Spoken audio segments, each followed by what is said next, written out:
debate with Democratic strategist Isaac Wright and the National Press Secretary for President Trump's 2020 campaign, Kayleigh McEnany. Welcome to you both. Thank you, Shannon. Good to be here. All right, I want to read a little bit more from that Comey piece. He says this, he says, go ahead, investigate the investigators if you must. When those investigations are over, they will find the work was done appropriately and focused only on discerning the truth of very serious allegations. Goes on to say no corruption, treason, or attempted coup. All right, now, Isaac, I think that's what a lot of Americans want to hear. There's nothing to hide. Go ahead and do the investigation. Everybody sees everything, and we're all on the same page. Yeah, I think we should all look for more transparency right now. If they feel like they have to investigate the investigators, personally, I think it's a waste of taxpayer money. I'd feel better if it was the IGO and not a partisan like Barr. But you know what? Go ahead and take the investigation and do it. If there was something that needs to be seen, let's see it. I would take the same attitude about the Trump administration that keeps stonewalling Congress on their investigations. Let's all move towards transparency in this situation. Okay, Kayleigh, how about that? Because there are a lot of people who are saying, listen, if you're going to declassify all this stuff, why not be more transparent with congressional investigators? I mean, Comey in this piece flat out calls the president a liar and says that this is all just a smokescreen for things he's done wrong.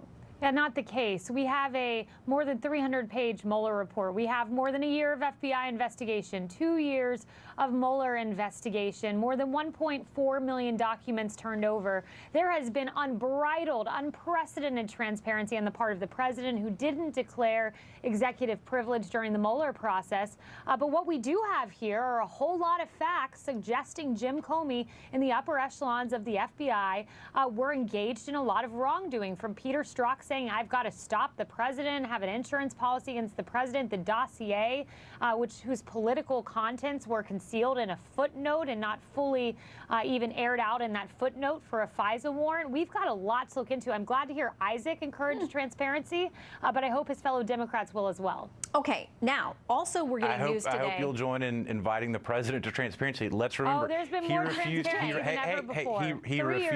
He refused to meet with the investigators. Barr has refused to turn over the full Mueller report to Congress. But Isaac, he has given something that almost has no redactions when Mueller clearly said we would like to be able to say the president didn't obstruct justice, but we can't say that based on the facts. Let's be transparent right now. Let's actually talk about what's in the report we know of so far. Okay, let's also talk about this, because Michael Wolff, the author, is making some serious claims from The Guardian, who apparently has seen a copy of his new book. It says, a new book from Fire and Fury author Michael Wolff says special counsel Robert Mueller drew up a 3-count obstruction of justice indictment against Donald Trump before deciding to shelve it.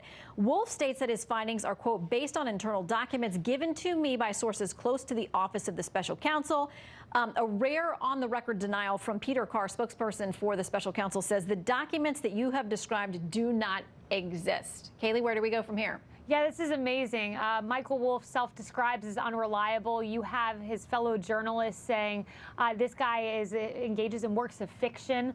So this is yet another lie from Michael Wolff, the special counsel. Good for them for rebuking him on this point. And where we go is moving forward to investigating the investigators. You know, Isaac can sit here and say the president hasn't been transparent, when in fact 56% of the nation says let's move on from investigating the president, who had more than 500 witnesses who testified, 1.5 million pages of documents, and so on and so forth. So moving on from the fiction of Michael Wolff, it's time to focus on Jim Comey and Andy McCabe and Bruce Orr and the actors at the center of what I believe is one of the biggest political scandals in modern history. Okay, and so I want to be clear right now. You're talking about Trump's transparency. Are you agreeing right now that Donald Trump will turn over all the materials that have been requested by the congressional investigations? Have you been living under a rock, Isaac? No, he hasn't. Have you been living under a rock during the Mueller investigation and the witnesses and the millions of pages? You can try to insult, you can say whatever you want to say, but come on. We all know it's on the news this evening that the Trump is stonewalling the subpoenas into his finances. I will turn this time out into a technical, if you don't give me a break, both of you here. Okay, I want to give you both a chance to respond to this very quickly, though. This report tonight that the author of the Steele dossier, Reuters, is reporting, former British spy who produced a dossier describing alleged links between Donald Trump and Russia, will not cooperate with a prosecutor assigned by U.S. Attorney General William Barr to review how the investigations of Trump and his 2016 election campaign began. Very quickly, Isaac, about 20 seconds from you and then from Kayleigh. I'm for transparency. I wish we could get the same thing from Donald Trump. I think everybody should be transparent about the process. Including Christopher Steele? Yes. Okay, Kaylee. I think the dossier is out there. If it's true or Isaac, not you're true, entitled let's hear it. to your own opinion, not your own facts. But as it pertains to Christopher Steele, of course he wants to run and hide because he was at the center of the document that allowed spying, Fourth Amendment violations potentially, and looking into a presidential campaign in the heat of an election. Right. It's a very big deal. Okay, you both agree on I'm transparency, sorry, but I think that's it for tonight. So anyway, Isaac and Kaylee, great to have you both back. Come back again soon. Thank you. Thank you. All right, European leaders see the nationalist movement taking their continent by storm as some say frightening.